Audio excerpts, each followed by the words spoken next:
Enter.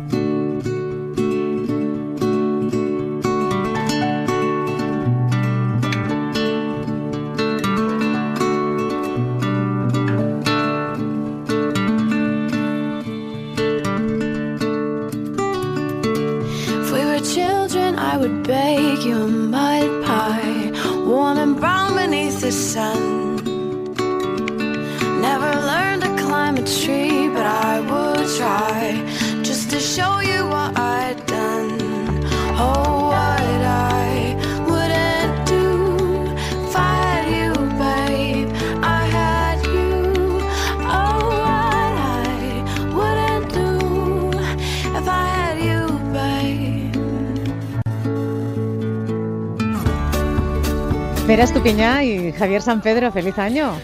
¡Feliz año! Que me gustan estas fechas porque te pasas los días saludando a la gente deseando felicidad, ¿no? Feliz Navidad, feliz año. ¿Hasta cuándo se puede felicitar el nuevo año? No sé. Antes sí que había unas fechas pautadas para quitar los adornos navideños, entonces ahora ya cada uno hace lo que quiere. Claro, te encuentras a alguien el 10 de enero y le puedes decir feliz año todavía o ya dices... Yo creo que ya no, yo creo que la frontera es hoy, ¿no? El Día de Reyes es un poco la frontera. Le puedes felicitar por haber superado el fin de año, eso sí. Sí. Bueno, Javier San Pedro es doctor en genética y biología molecular, colaborador del País y de este programa. Vera Estupiñán, químico, bioquímico y conductor en La 2 de Televisión Española de El cazador de cerebros. Yo tenía ganas de felicitaros el año en clave científica porque es el año internacional de la tabla periódica. O sea, tendría que haber empezado diciendo feliz año internacional de la tabla periódica. No sé muy bien qué significa esto. Suena un poquito friki para los que... Hombre, lo es. Dejamos la tabla periódica como en BUP. Sí. Claro, hay que ponerse en situación, ¿no? De cómo estaba la química antes de la tabla periódica que fue montando Mendeleev con una tenacidad asombrosa.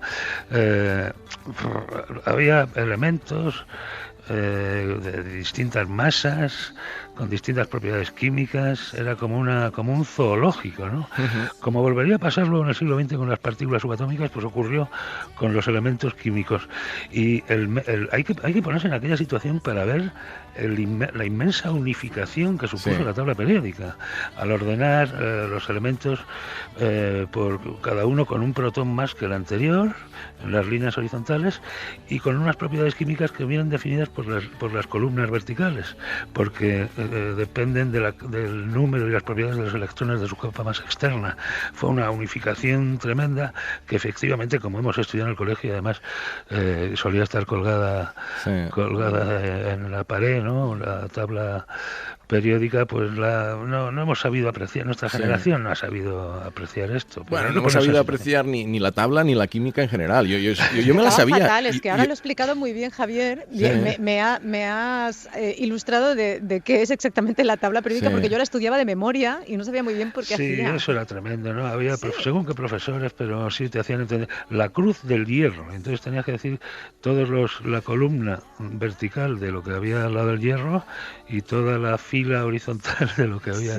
Sí. Y claro, esto es tremendo. Esto es una forma de enseñar la química que es como aprenderse la lista de los Reyes. Sí, y además con una imagen injusta que tiene la química, lo hemos dicho algunas veces, ¿no? En la sociedad, pero hombre, la química es verdad que la síntesis química genera todo tipo de moléculas y algunas han sido contaminantes, ¿no? O sea, pero de aquí a que eso pese más que todos los grandes beneficios que nos ha ido aportando la química en la farmacia, en los nuevos materiales, en todo. La química da cáncer, pero también te lo quita, ¿no? Porque todas las terapias contra el cáncer mucho más neto. Quizá la química ha tenido mala prensa, quizá se ha comunicado mal, de eso vamos a hablar, pero antes dejadme que os comente noticias de esta semana porque ha sido bastante movidita en el tema de la exploración espacial. Por un lado está la NASA que ha logrado llegar al objeto celeste más lejano de la humanidad, de la Tierra, ha explorado Ultima Thule en una región remota del sistema solar, y por otro lado los chinos han conseguido por primera vez en la historia posar una nave alunizar en la cara oculta de la Luna. Dos noticias como muy románticas, yo diría, ¿no? Porque uno es en los confines de la galaxia y el otro es la cara oculta de la Luna. Son bonitas. Sí, leídas de esta manera, sí. La verdad es que tecnológicamente son dos hitos. Es decir, es la sonda que ya estaba viajando hacia los confines del sistema solar y que la New Horizons, que vio Pluto, que llegue tan lejos a miles de millones de kilómetros y pueda fotografiar a un pedazo de tierra que en principio tiene la misma composición porque se ha mantenido ahí aislado que hace 4.600 millones de años cuando se empezó a formar el sistema solar, y eso nos puede dar información interesante. Bueno, esto tecnológicamente es un hito, lo que implica de competencia hacia una nueva carrera espacial que puede emerger entre... Y las potencias pues han vuelto a interesarse por utilizar la Luna como un escaparate de su gran poderío tecnológico, ¿no? Aparte de que la Luna tiene su interés científico intacto. La geología de la cara oculta es distinta de la cara visible. Esta es una de las razones, de hecho, por la que hay una cara oculta y otra visible, porque la masa no es exactamente igual en un extremo que en otro. Y pues, sabemos que la composición es distinta, el número de cráteres es mucho mayor en la cara oculta y hay muchas menos cuencas de basalto, que son estos mares, ¿no? El mar de la serenidad, estas manchas oscuras en la Luna que vemos desde la Tierra en la otra cara.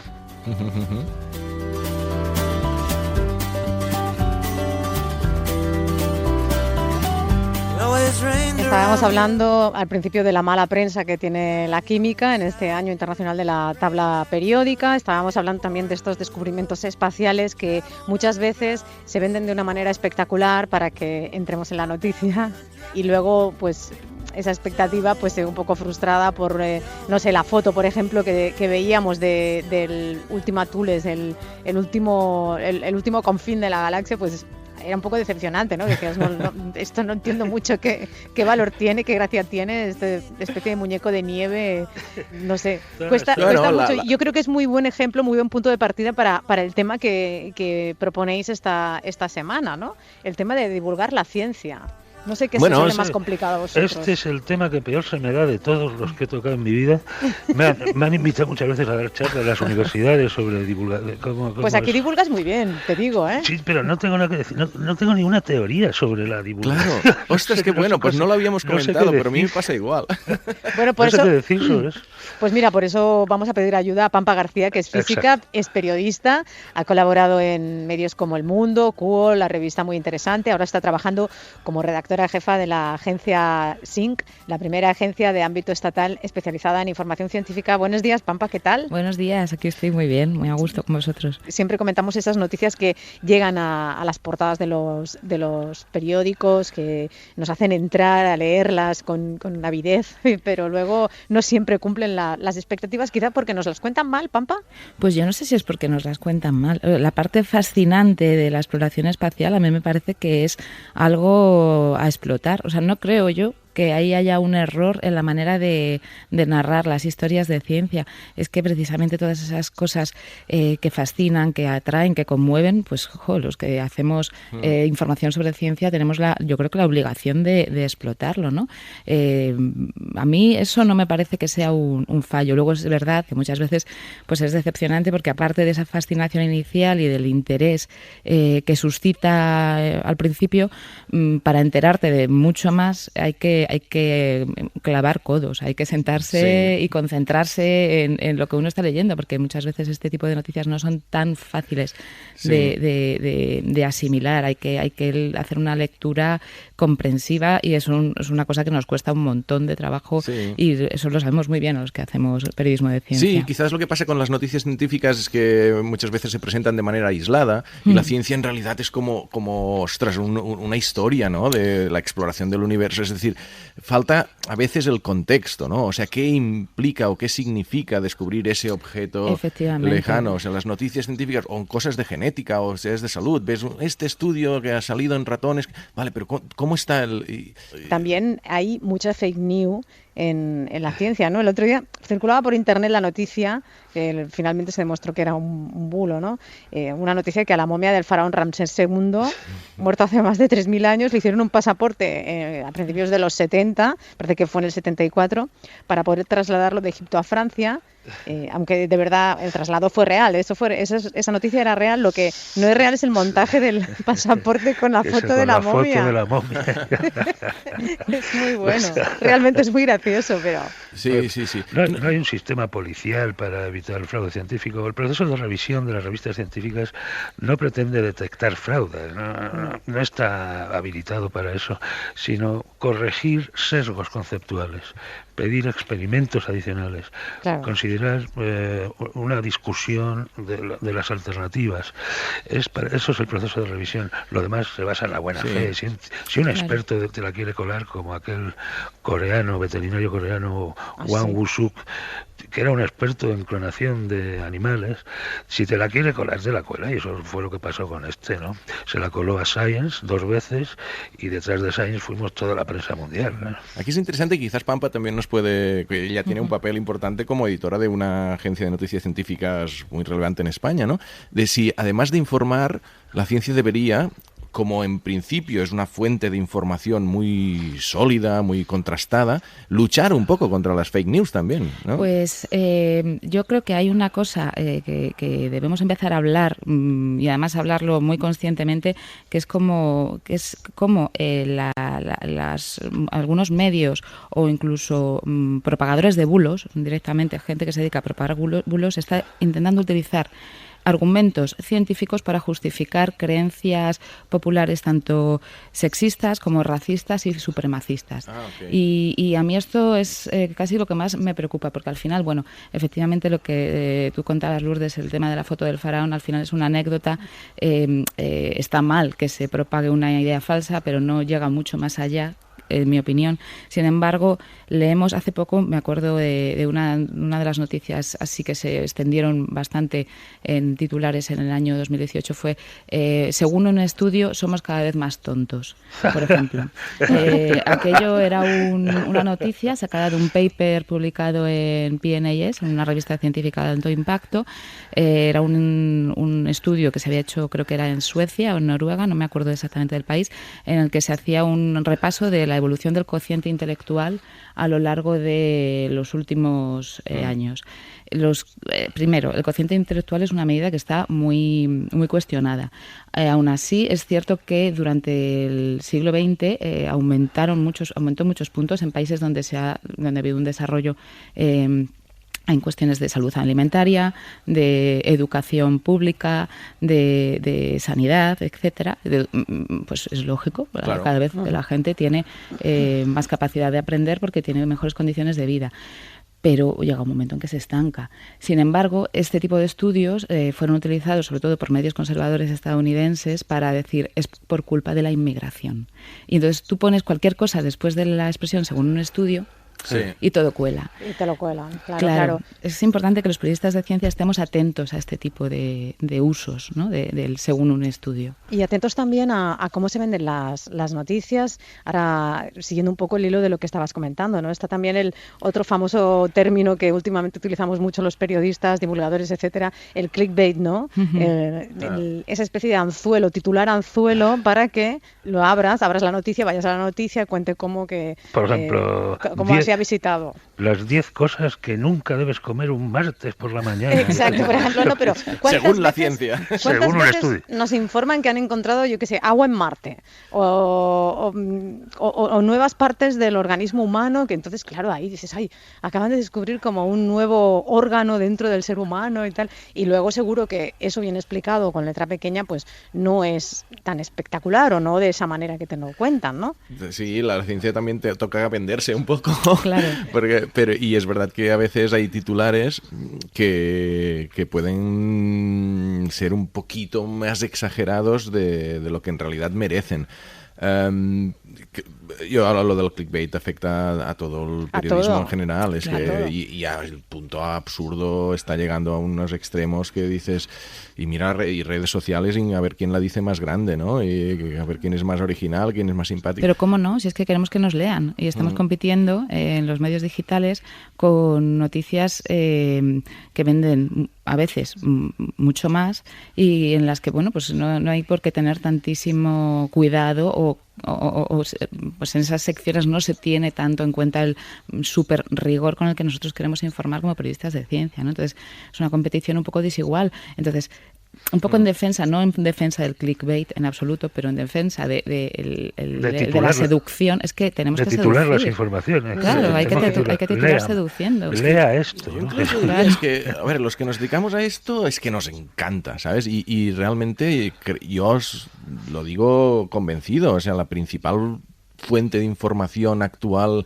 que hay en el mundo es la ciencia. O sea, no puedes considerarte una persona culta sin saber ciencia, no puedes intentar abordar problemas globales sin información científica. Entonces, nosotros le damos una trascendencia para la vida de las personas, para la mejora del mundo a la ciencia, mucho mayor de lo que la sociedad le da, y por eso creo que a veces somos muy efusivos intentando transmitir que le debemos prestar más atención a la información científica. Entonces yo no creo que estemos exagerando No, yo tampoco. tanto. Yo creo que hay una parte muy importante también, que es qué elegimos contar. Los periodistas de ciencia al final somos pues como comisarios de información. La gente deja de estudiar ciencia en el colegio o en el bachillerato y después ya su acercamiento a la ciencia es o a través de libros de divulgación o programas de tele o de radio como este, o en medios digitales, es decir, ya a través de los medios de comunicación. Ya normalmente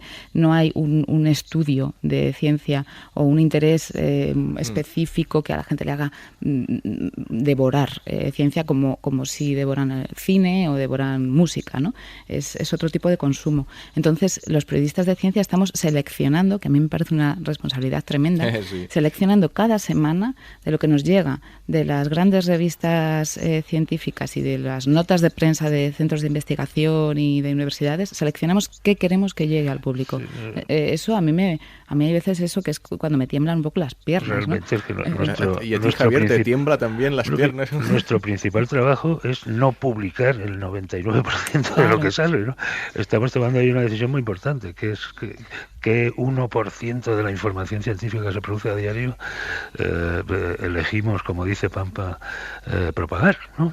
Una pregunta que os hago a los tres como divulgadores científicos que sois. ¿Qué se está haciendo mal o qué error se está cometiendo a la hora de explicar algunos asuntos relacionados con temas científicos? Estoy pensando, por ejemplo, en el cambio climático, ¿no? Que cuesta arrancar un compromiso cuando la divulgación científica lleva años explicando la situación en la que estamos y que no podemos continuar, pero no se consigue ese compromiso mayoritario. No sé si es un error de comunicación, si estamos ya un poco se nos ha endurecido la piel con este tema y cuesta mucho ya que nos entre. Yo desde la perspectiva de la divulgación, yo creo que quizás somos un poco inocentes a veces, pensando que la gente reacciona a la información objetiva que le demos. Y pasa en cambio climático, o pasa en pseudoterapias, pasa en otros aspectos. Lo que todos los psicólogos que hacen behavioral economics y economía conductual te dicen es que la gente reacciona por emociones, reacciona por otros aspectos, no por tener una información más contrastada o menos. Entonces, la manera como se ha explicado que el cambio climático es por el efecto invernadero y que hay más CO2 y que eso aumenta, toda esta información que a los científicos nos la creemos porque sabemos que está contrastada, somos un poco ingenuos pensar que esto va a generar un cambio en las actitudes de las personas, y deberíamos ser un poquito más tramposos quizás, o utilizar otras estrategias más de emociones. No sé, se me ocurre esto a tu pregunta. El conocimiento en sí mismo no basta para una acción social, ¿no? Pues un excelente ejemplo es que yo no creo que haya una sola persona en el planeta Tierra que no sepa que fumar es malo, pero seguimos fumando. O sea, que no es porque no sepamos que es malo, es que seguimos fumando. Luego hay una cosa que yo me acuerdo que discutíamos hace unos años en Manchester, en una de estas conferencias de periodistas científicos europeas.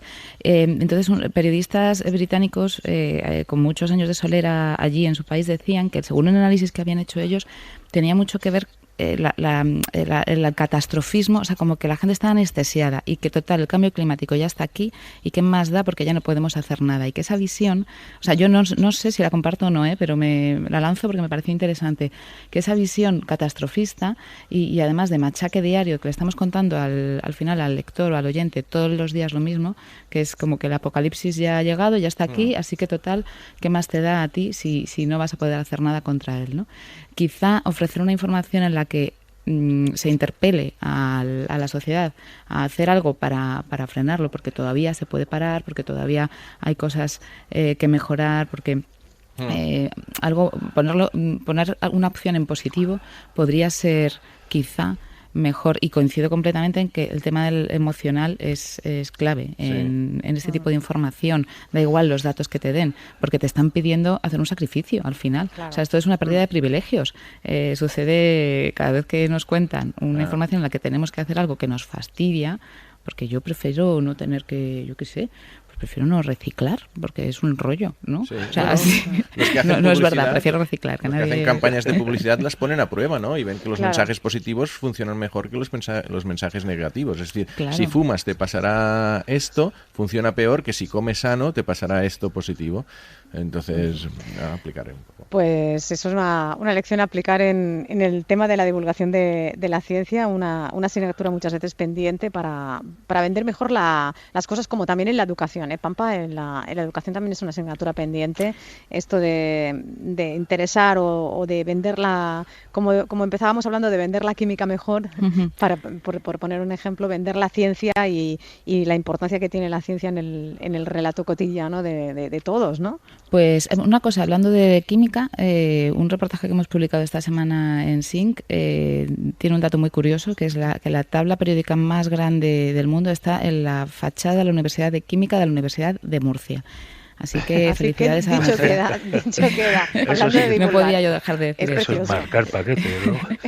El tema de la educación, yo aviso de que yo no he pisado en mi vida un aula, excepto del otro lado, ¿no? Del lado de los alumnos, con lo cual tampoco me atrevo a hacer grandísimas informaciones, porque creo que es un terreno donde pues la opinión se lanza muchas veces con mucha alegría. Lo que sí que creo, por todos los estudios que he podido leer como periodista sobre educación científica, es que hay algo que no se está haciendo muy bien, el tema de dar la ciencia eso como un saber cerrado, como un saber completo, como un saber casi religioso, que eso yo creo que es algo que hemos estado haciendo mal, y además con ese entusiasmo. La ciencia es divertida, interesantísima, te tiene que gustar por narices, es de listos, es de gente genial, es de gente brillante.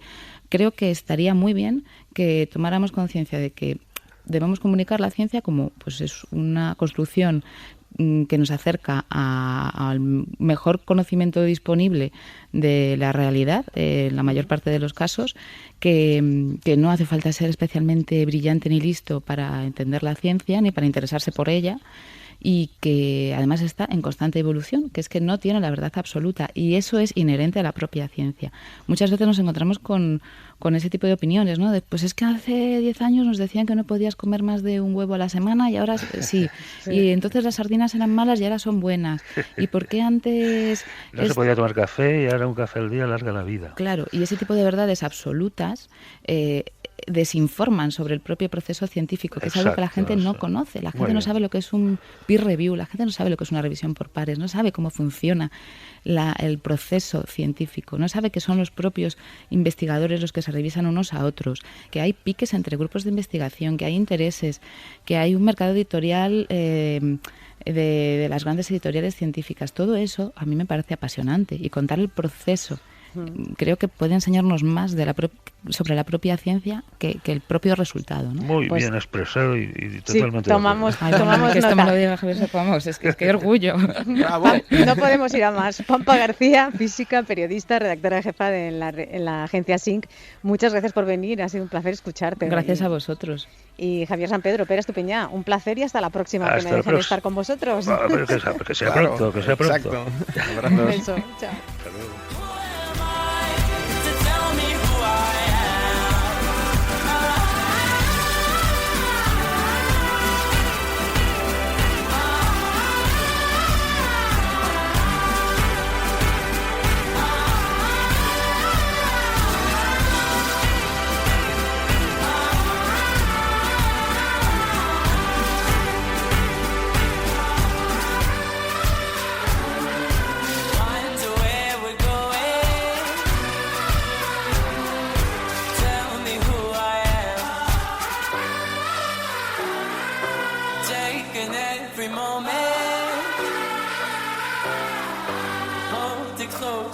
Now the finale's done and I'm alone. I'm on a Netflix trip here on my phone. But who I am is in these episodes. So don't you tell me that it's just a show.